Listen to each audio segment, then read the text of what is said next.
Welcome to study for competition. एक बार फिर से आप लोग का स्वागत है स्टडी फॉर कंपटीशन में। फ्रेंड्स, बिहार अमीन की परीक्षा है जो 10 से 12 अगस्त के बीच में आपका संपन्न होगी। फ्रेंड्स, तो आपके पास समय बिल्कुल ही नहीं है, तो आप लोग ज़्यादा से ज़्यादा प्रैक्टिस सेट करें, ठीक है। तो आपके लिए एक महत्वपूर्ण प्रैक्टिस सेट लेकर के आया हूँ जिसमें आपका 50 प्रश्न होंगे।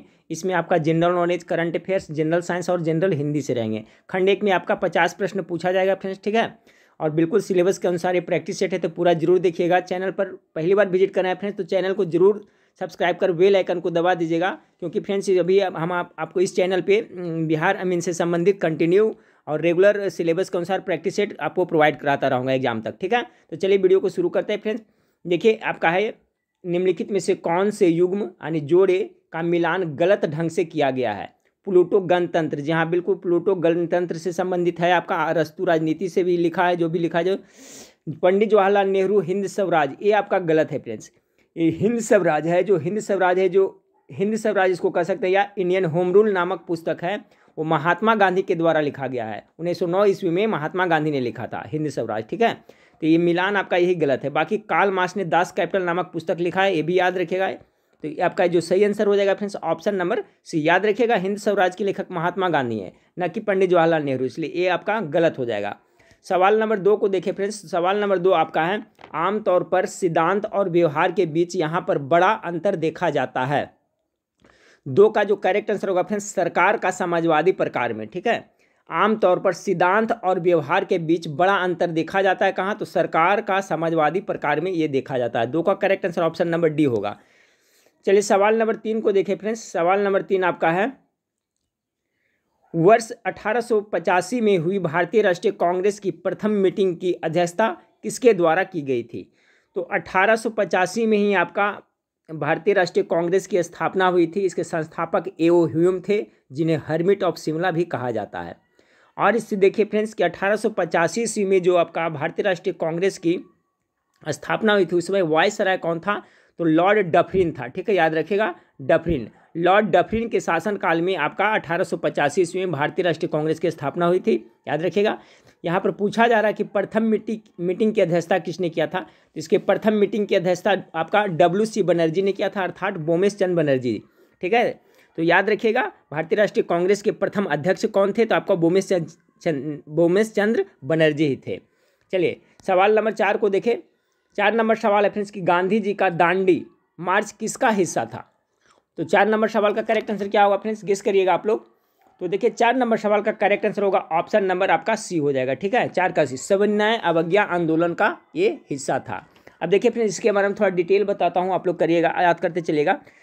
12 मार्च, ठीक है फ्रेंड्स, 12 मार्च याद रखिएगा, 12 मार्च 1930 ईस्वी में, 12 मार्च 1930 ईस्वी में दांडी यात्रा शुरू हुई थी, ठीक है, जिसे नमक यात्रा तथा नमक सत्याग्रह के नाम से भी आपको यह जाना जाता है।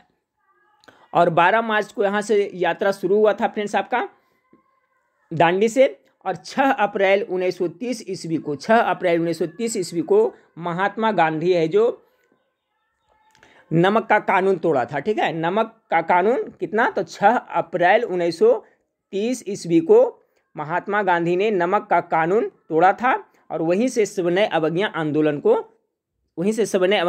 शुरू हुआ था, ठीक है।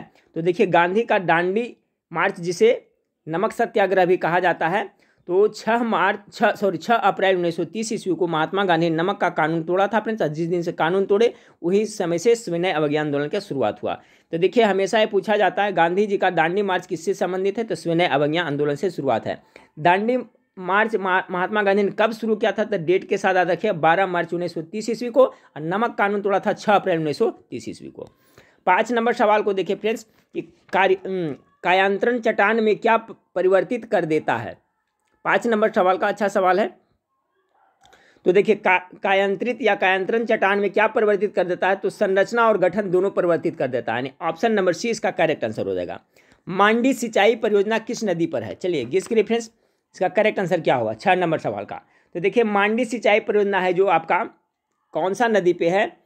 तो 5 नंबर जो 6 नंबर जो सवाल है फ्रेंड्स, इसका करेक्ट आंसर हो जाएगा ऑप्शन नंबर डी हो जाएगा, ठीक है। ब्यास नदी पर है ये मांडी सिंचाई परियोजना कहाँ है ये भी याद रखिएगा। तो मांडी सिंचाई परियोजना है जो फ्रेंड्स आपका कहाँ पड़ता है? तो ये आपका ब्यास नदी पर पड़ता है फ्रेंड्स, और आपका कहाँ पड़ता है, हिमाचल प्रदेश के मंडी जिले में पड़ता है। ठीक है, मांडी सिंचाई परियोजना हिमाचल प्रदेश के मंडी जिले में ब्यास नदी पर है, याद रखिएगा। अगला है the story of Malgudi days नामक पुस्तक किसके द्वारा लिखी गई है। 7 नंबर सवाल का जो करेक्ट आंसर हो जाएगा फ्रेंड्स ऑप्शन नंबर बी हो जाएगा। R.K. नारायण के द्वारा यह पुस्तक लिखा गया। Malgudi days R.K. नारायण द्वारा लिखित छोटी कहानियों का एक संग्रह है। ठीक है, याद रखिएगा। ये मालगुडी डेज क्या है, तो छोटी कहानियों का संग्रह है। 8 नंबर सवाल को देखिए फ्रेंड्स, केंद्रीय खाद्य प्रौद्योगिकी और अनुसंधान संस्थान कहाँ पर स्थित है।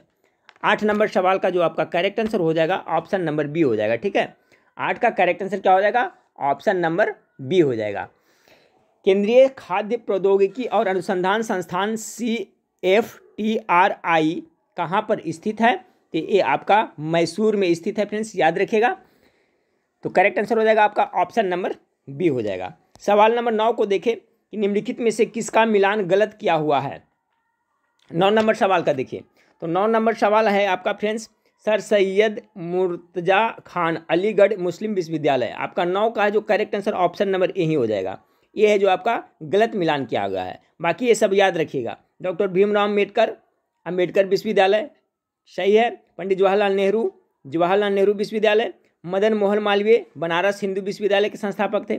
और सर सैयद मुर्ताज खान अलीगढ़ मुस्लिम विश्वविद्यालय के संस्थापक नहीं थे। ठीक है, तो इसका जो आपका करेक्ट आंसर हो जाएगा फ्रेंड्स ऑप्शन नंबर ए हो जाएगा। ठीक है,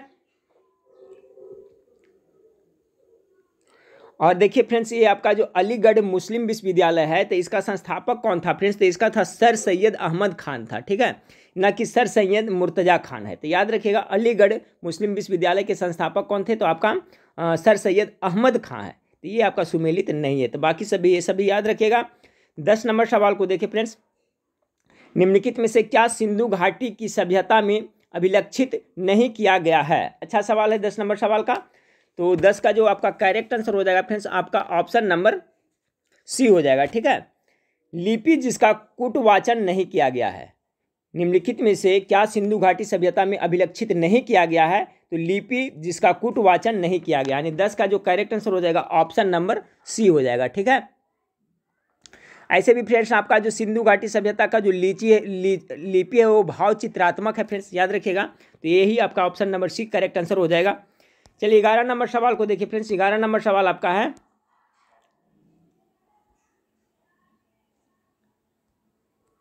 सिंधु घाटी सभ्यता की लिपि थी। ठीक है फ्रेंड्स, अभी मैंने बताया था। तो 11 का करेक्ट आंसर क्या होगा, सिंधु घाटी की सभ्यता की लिपि थी जो भाव चित्रात्मक थी। ठीक है, इसलिए 11 का करेक्ट आंसर क्या हो जाएगा फ्रेंड्स ऑप्शन नंबर डी हो जाएगा। ठीक है, सिंधु घाटी सभ्यता की लिपि भाव चित्रात्मक थी। ठीक है, इसे अभी कोई नहीं पढ़ सका है। ठीक है, याद रखिएगा। तो इसका करेक्ट आंसर पढ़ा नहीं जा सकती है। सिंधु घाटी सभ्यता की लिपि है जो पढ़ा नहीं जा सकती, कैसी थी, भाव चित्रात्मक थी। 12 नंबर सवाल को देखिए, न्याय की कुर्सी किसने स्थापित की थी। बहुत इंपॉर्टेंट सवाल है फ्रेंड्स।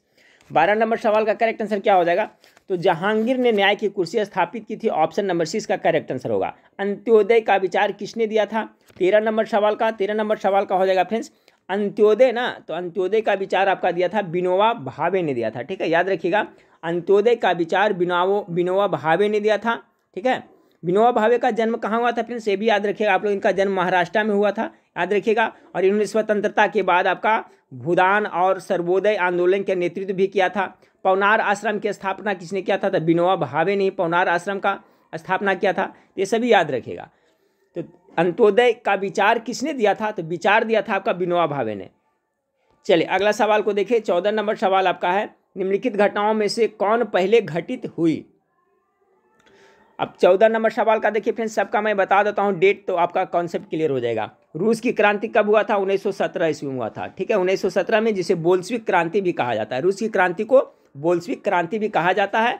और रूस की क्रांति 1917 में जो हुआ था फ्रेंड्स, इसके नेता कौन था, लेनिन था। लेनिन का मृत्यु कब हुआ था, तो 1924 ईस्वी में हुआ था, ये भी याद रखिएगा। ठीक है, तो जो पॉइंट बता रहे हैं फ्रेंड्स उसको रिविजन करते चलिएगा। तो 1917 में रूस की क्रांति हुआ था फ्रेंड्स। फ्रांसीसी क्रांति हुआ था 1789 ईस्वी में लुई 16वां के शासनकाल में हुआ था। अब बच गया फ्रेंड्स आपका रूस की क्रांति हो गया और फ्रांसीसी क्रांति हो गया। अमेरिका का स्वतंत्रता संग्राम कितना हुआ था, 1776 ईस्वी में, भी याद रखिएगा। बच गया भारत का प्रथम स्वतंत्रता सिपाही विद्रोह 1857 में हुआ था। ठीक है, 1857 में।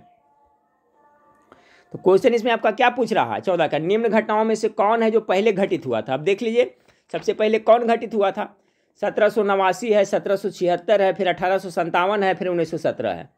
तो कौन हो जाएगा फ्रेंड्स आपका 14 नंबर सवाल का correct answer option number B हो जाएगा, अमेरिकी का स्वतंत्रता संग्राम, क्योंकि ये आपका 1776 में हुआ था। ठीक है, इसके बाद में 1776 के बाद में आपका फिर दूसरा में कौन हो जाएगा फ्रेंड्स उसके बाद, तो फिर 1789 में हो जाएगा फ्रांसीसी क्रांति। उसके बाद क्या हो जाएगा आपका सिपाही विद्रोह हो गया 1857 में। लास्ट में सबसे हो जाएगा 1917 में रूस की क्रांति हुई थी। ठीक है, यहाँ सभी को याद रखिए, लेकिन क्वेश्चन पूछा गया था क्या फ्रेंड्स कि पहले कौन घटित हुई थी, तो अमेरिका के स्वतंत्रता संग्राम 1776 में। पारदीप और कांडला बंदरगाह अवस्थित है, कहाँ स्थित है फ्रेंड्स, चलिए 15 नंबर सवाल का गेस करिए फटाफट। तो 15 नंबर सवाल का जो आपका करेक्ट आंसर हो जाएगा फ्रेंड्स आपका ऑप्शन नंबर सी हो जाएगा। ठीक है, 15 का सी। पारदीप और कांडला बंदरगाह अवस्थित कहाँ है, तो क्रमशः पूर्वी एवं पश्चिमी तटों पर है। ठीक है, पारदीप है जो आपका पूर्वी तट पर है और कांडला है जो आपका पश्चिम तट पर स्थित है। तो 15 का जो करेक्ट आंसर हो जाएगा आपका option number C correct answer हो जाएगा। 16 नंबर सवाल को देखिए, निम्नलिखित में से कौन सुमेलित नहीं है, मदुरई तमिलनाडु, झांसी उत्तर प्रदेश, हरिद्वार उत्तर प्रदेश, अलवर राजस्थान। तो 16 नंबर सवाल का करेक्ट आंसर क्या हो जाएगा फ्रेंड्स, तो 16 नंबर सवाल का जो आपका करेक्ट आंसर हो जाएगा ऑप्शन नंबर सी। ठीक है, हरिद्वार, हरिद्वार उत्तर प्रदेश में नहीं पड़ता है फ्रेंड्स, अभी कहाँ पड़ता है, उत्तरांचल राज्य में पड़ता है। ठीक है, हरिद्वार कहाँ पड़ता है, उत्तर प्रदेश में न पड़ के कहाँ पड़ता है, उत्तरांचल राज्य में स्थित है। तो इसका यही आपका सुमिलित नहीं, 16 का सी करेक्ट आंसर हो जाएगा। 17 नंबर सवाल को देखिए, गॉड ऑफ स्मॉल थिंग्स पुस्तक को पुरस्कार मिला था, गॉड ऑफ स्मॉल थिंग्स किसने लिखा था फ्रेंड्स, ये भी याद रखिएगा। तो गॉड ऑफ स्मॉल थिंग्स के लेखक कौन है, तो अरुंधति राय के द्वारा लिखा गया। ठीक है, इसका जो लेखिका है जो कौन है, अरुंधति राय है। तो ये भी याद रखिएगा, गॉड ऑफ स्मॉल थिंग्स के लेखिका कौन है, तो अरुंधति राय है, जिसे 1997 ईस्वी में इंग्लैंड का प्रतिष्ठित बुकर पुरस्कार मिला था। ऑप्शन नंबर डी 17 का करेक्ट आंसर हो जाएगा। ठीक है, 17 का correct answer option number D होगा। कौन सा पुरस्कार मिला था, तो बुकर पुरस्कार। गॉड ऑफ स्मॉल थिंग्स के लेखक कौन है फ्रेंड्स, तो आपका अरुंधति राय है। ये बुकर पुरस्कार कब से मिला था, तो आपको मैंने बताया 1997 ईस्वी में ही मिला था। चलिए 18 नंबर सवाल को देखें। 18 नंबर सवाल आपका है, सन 1969 में कितने प्रमुख बैंकों का राष्ट्रीयकरण हुआ था। सिंपल है फ्रेंड्स, कितना हुआ था टोटल, तो 18 नंबर सवाल का जो करेक्ट आंसर हो जाएगा ऑप्शन नंबर ए 14 बैंकों का राष्ट्रीयकरण कितना 1969 ईस्वी में हुआ था। करेक्ट आंसर ऑप्शन नंबर, अगर इसको डेट के साथ याद रखिएगा 19 जुलाई। ठीक है, कितना 19 जुलाई 1969 को 14 बैंकों का राष्ट्रीयकरण हुआ था। सवाल पूछा जाता है कि जब 1969 में 14 बैंकों का राष्ट्रीयकरण हुआ था तो उस समय प्रधानमंत्री कौन थी, तो इंदिरा गांधी के शासनकाल में हुआ था, याद रखिएगा। ठीक है, इंदिरा गांधी के शासनकाल में 19 जुलाई 1969 को 14 बड़े बैंकों का राष्ट्रीयकरण हुआ था। ऑप्शन नंबर ए इसका करेक्ट आंसर हो जाएगा।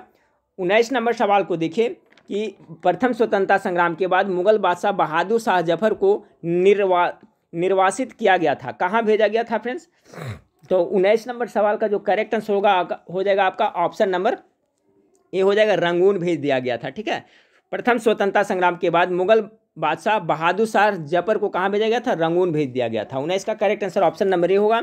20 नंबर सवाल, निम्नलिखित में से कौन सा राजा हर्षवर्धन के समय की जानकारी के लिए सबसे अच्छा स्रोत है। कौन सा राजा हर्षवर्धन के समय की जानकारी के लिए, तो कौन होगा फ्रेंड्स। 20 नंबर सवाल का कॉमन सेंस लगा सकते हैं। 20 का जो आपका करेक्ट आंसर होगा ऑप्शन नंबर डी हो जाएगा, वान भट्ट। ठीक है, वान भट्ट हर्षवर्धन के दरबार का प्रसिद्ध कवि और इतिहासकार था फ्रेंड्स।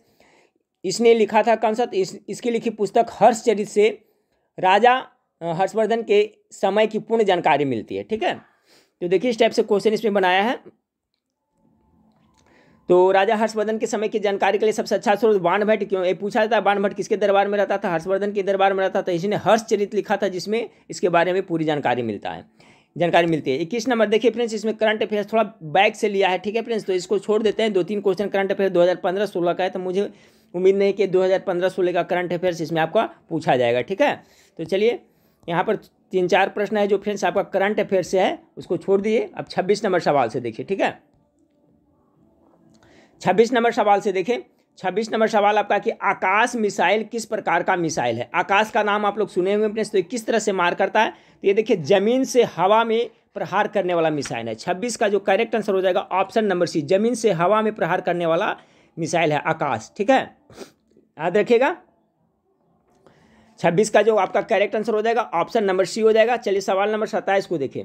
27 नंबर सवाल आपका है कि भारत की महिला क्रिकेट टीम ने मेलबॉर्न ऑस्ट्रेलिया में आयोजित दूसरे T20 मुकाबले में ऑस्ट्रेलिया को 10 विकेट से हरा दिया था। वुमेन ऑफ द मैच, ये भी पहले का है फ्रेंड्स। ठीक है, अभी का नहीं है, पहले का। तो इसको देख लेते हैं। तो भारत की महिला क्रिकेट टीम ने मेलबॉर्न ऑस्ट्रेलिया में आयोजित दूसरे T20 मुकाबले में ऑस्ट्रेलिया के 10 विकेट से हराया था। तो 10 विकेट से हराया था फ्रेंड्स, तो उसमें वुमेन ऑफ द मैच किसे चुना गया था, तो 27 का जो करेक्ट आंसर है ऑप्शन नंबर बी हो जाएगा, झूलन गोस्वामी को चुना गया था। चलिए फ्रेंड्स, ये भी देखिए करंट अफेयर्स है, इसको हटाइए भी। हाल ही में प्रसिद्ध हिंदी लेखक डॉक्टर महिप का निधन हो गया। उनकी लिखी कहानियां निम्न में से कौन सा, चलिए तो देख लेते हैं फ्रेंड्स। 28 नंबर सवाल का जो करेक्ट आंसर हो जाएगा ऑप्शन नंबर डी हो जाएगा। ठीक है, कम से कम ये याद रखिए फ्रेंड्स, ये जो महिप सिंह निधन हो गया थे, क्या साहित्यकार थे, कहानीकार थे। इनके द्वारा कौन कौन था, दिशांतर का लेखक महिप सिंह हैं, पानी और पुल, ये इंपॉर्टेंट है, पानी और पुल के लेखक महिप सिंह हैं, लय के लेखक महिप सिंह है। तो कम से कम ये याद रखिए तीनों फ्रेंड्स कि लय और दिशांतर और पानी और पुल के लेखक कौन है, तो डॉक्टर महिप सिंह हैं। चलिए फ्रेंड्स, अगला सवाल को देखते हैं। व्हाट हैपेंड टू नेताजी निम्नलिखित में से किसके द्वारा लिखित पुस्तक है, 29 नंबर सवाल का। तो व्हाट हैपेंड नेताजी किसके द्वारा लिखा गया, 29 का तो करेक्ट आंसर होगा अनुज धर के द्वारा ये लिखा गया। 29 का correct answer option number A होगा। व्हाट हैपेंड टू नेताजी किसने लिखा है, तो अनुज धर ने लिखा है। 30 नंबर, हाल ही में यांगून स्टॉक एक्सचेंज का उद्घाटन निम्न में से किस देश में किया गया है। ठीक है फ्रेंड्स, तो यांगून एक्सचेंज का उद्घाटन कहाँ किया गया है, तो 30 नंबर सवाल का जो करेक्ट आंसर हो जाएगा ऑप्शन नंबर ए, म्यांमार में किया गया है। अगला पॉइंट आपका फ्रेंड, अगला क्वेश्चन है कि कोला पेय में कौन सी औषधि पाई जाती है। चलिए, कोका कोला पेय में कौन सा क्या पाया जाता है, 31 का इसमें कैफीन पाया जाता है। ठीक है, कोला पेय में क्या पाया जाता है, कैफीन पाया जाता है। 32 नंबर सवाल को देखिए, निम्नलिखित में से कौन विषाणु के द्वारा होने वाली बीमारी है। इस टाइप से एक सवाल आपको जरूर साइंस से पूछा जाएगा। ठीक है, कौन कौन सा रोग बैक्टीरिया से होता है, विषाणु से होता है, वायरस से होता है, सभी का कॉन्सेप्ट क्लियर रखिएगा। 32 नंबर सवाल का करेक्ट आंसर क्या होगा, होने वाला बीमारी हैजा तो होता है आपका बैक्टीरिया, जीवाणु से टिटनेस, जीवाणु से gonorrhoea, option number C. Polio है जो फ्रेंड्स आपका विषाणु यानी वायरस से होता है। ठीक है, तो ऑप्शन नंबर सी 32 का आपका करेक्ट आंसर हो जाएगा। 33 नंबर सवाल को देखें, भू स्थिर उपग्रह किस दिशा में घूमता है। ठीक है फ्रेंड्स, ये प्रश्न मैं पहले भी बता चुका हूं कि जिस तरह से पृथ्वी घूमती है उसी तरह से आपका भू स्थिर उपग्रह भी घूमता है। तो पृथ्वी घूर्णन कैसे करता है फ्रेंड्स, आपका पश्चिम से पूरब, तो ये भी हो जाएगा पश्चिम से पूरब। 33 का करेक्ट आंसर क्या हो जाएगा, ऑप्शन नंबर ए होगा। और इसका जो आवर्तकाल कितना होता है फ्रेंड्स, 24 घंटा की होता है। ठीक है, याद रखिएगा। ओजोन बायोस्फीयर को बचाती है, 34 का क्या होगा फ्रेंड्स, तो आपका अल्ट्रावायलेट किरणों से बचाती है ना। ओजोन परत है जो क्या बताती है, अल्ट्रावायलेट किरणों से बचाती है। ओजोन परत है जो समताप मंडल में स्थित है फ्रेंड्स, याद रखिएगा, ये पूछा जाता है। ओजोन परत कहाँ स्थित है, तो समताप मंडल में स्थित है। 35 नंबर सवाल को देखिए, निम्नलिखित में से किसका अपवर्तनांक सर्वाधिक है। सबसे ज्यादा अपवर्तनांक किसका है फ्रेंड्स, तो हीरा का होता है ना, option number C correct answer होगा। आयोडीन टेस्ट का प्रयोग किसकी उपस्थिति जांच के लिए होता है, बहुत इंपॉर्टेंट सवाल है फ्रेंड्स, याद रखिएगा। 36 नंबर सवाल का करेक्ट आंसर क्या होगा, आयोडीन। तो 36 का जो करेक्ट आंसर हो जाएगा फ्रेंड्स आपका ऑप्शन नंबर डी हो जाएगा। ठीक है, कार्बोहाइड्रेट, आयोडीन टेस्ट का प्रयोग कार्बोहाइड्रेट की उपस्थिति जांचने के लिए होता है। बहुत अच्छा सवाल, कार्बोहाइड्रेट की उपस्थिति के लिए आयोडीन टेस्ट किया जाता है। 37 नंबर सवाल, प्लास्टर ऑफ पेरिस का रासायनिक नाम क्या है। प्लास्टर ऑफ पेरिस का रासायनिक नाम क्या है, 37 का जो करेक्ट आंसर होगा calcium sulphate hydrate, option number C 37 का करेक्ट आंसर हो जाएगा। ठीक है, प्लास्टर ऑफ पेरिस का रासायनिक नाम है कैल्शियम सल्फेट हेमिड्रेट या हाइड्रेट फ्रेंड्स, तो ऑप्शन नंबर सी इसका करेक्ट आंसर हो जाएगा 37 का।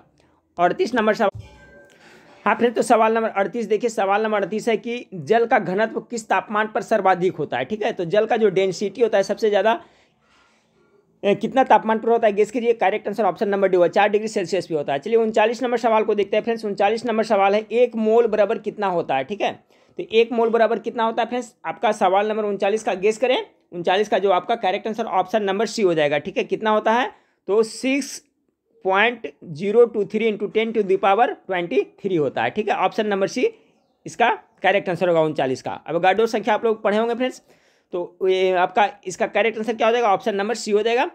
40 नंबर सवाल को देखिए, निम्न में से कौन कार्बन का अपरूप नहीं है, कार्बन का अपरूप इनमें से कौन नहीं है, 40 का गेस करते चलिए।